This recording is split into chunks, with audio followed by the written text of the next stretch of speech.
Evaluate the limit as x approaches 4 of x squared minus 7x plus 12 over x minus 4.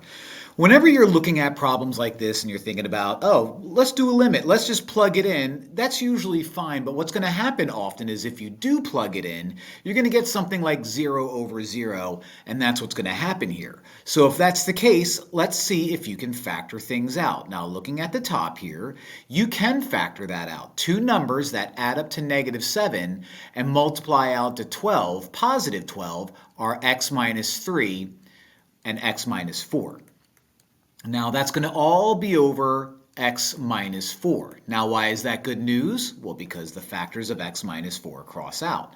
Now all I have to do is find the limit as x approaches 4 of x minus 3, and it's just something as simple as you plugging in 4 minus 3 is 1, and that's your guy. So what we had here was a hole, which means when graphed, this is going to look something like this.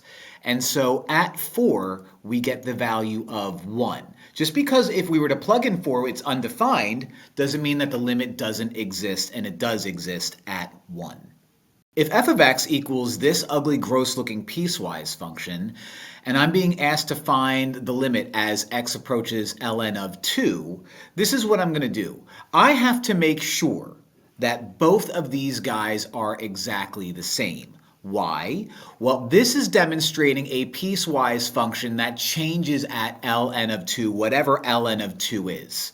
Okay, so if I were to just, say, oh, okay, well, this is or equal to, let me plug it in and get 2, that would be the wrong thing, because if it's going to look like this, then the limit does not exist. So I have to make sure that I get 2 in both of these cases. So let's plug it in for this one first. The limit as x approaches ln of 2 of e to the x is going to simplify to e to the ln of 2. Now this is nice because the e to the ln cross out and you're left with just 2. So the top guy gave us 2. So this guy gave us 2. That's good. The bottom guy, no matter what I plug in, is also going to give us 2. So these guys actually do meet up at the same spot, and that spot is 2. So since that spot is 2, the left side and the right side match up, everything is fine, everybody's happy, the answer is going to be 2. So the limit as x approaches ln of 2 of f of x is 2. Lots of 2's, 2's everywhere. Find the limit as x approaches infinity of this rational function here. Now, what you would normally do if you're being asked to find the limit is you would plug in, and this is me air quoting it, you can't see, but you would plug in the infinity. What happens here is you would get infinity over infinity, and that's no good. That doesn't make sense. The answer is not 1. Okay, so we can't do that. So here's another option that we can do. Notice that on the top, you have e to the x. Okay, that's an exponential function. That's going to grow pretty quickly. On the bottom, you have e to the 5x. That's going to grow 5 times exponentially faster. And when your degree in the denominator is larger than the degree in the numerator, this is going to approach infinity a whole lot faster than this does. So as your denominator approaches infinity, your whole thing becomes 0. So the limit of this guy is going to be 0 because the denominator has a degree that's significantly larger than the numerator does, and therefore the denominator gets larger, this gets large, but this gets larger really fast and is going to approach 0. Find the limit as x approaches 0 of this rational function right here. Well, issue number 1, if I were to plug in 0, I'd get something that's undefined. But issue number 2 is I have 2 fractions living up here. So why don't I fix that first and then deal with the fact that I have an x on the bottom. So if I were to multiply u by 5 over 5, multiply u by 5 plus x over 5 plus x, then I can combine the 2 fractions upstairs.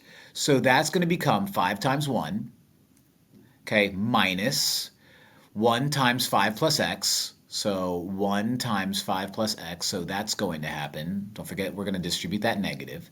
And on the bottom, I'm going to have 5 times 5, which is 25. I don't know why that took me so long, plus 5 times x, so 5x.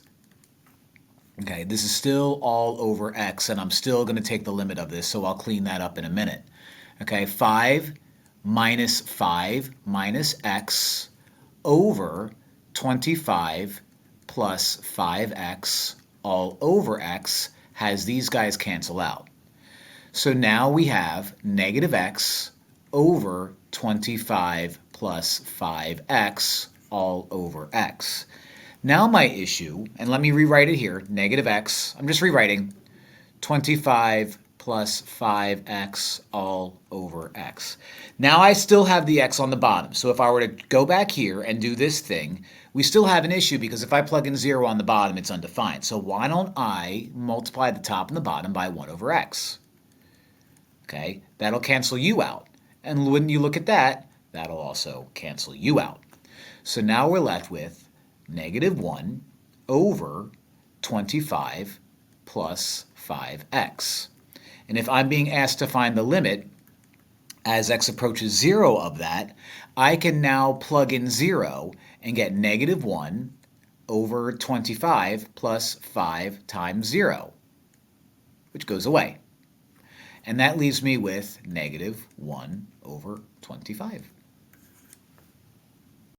Find the limit as x approaches infinity of this gross-looking guy right here. We have x minus the square root of x squared minus 3x.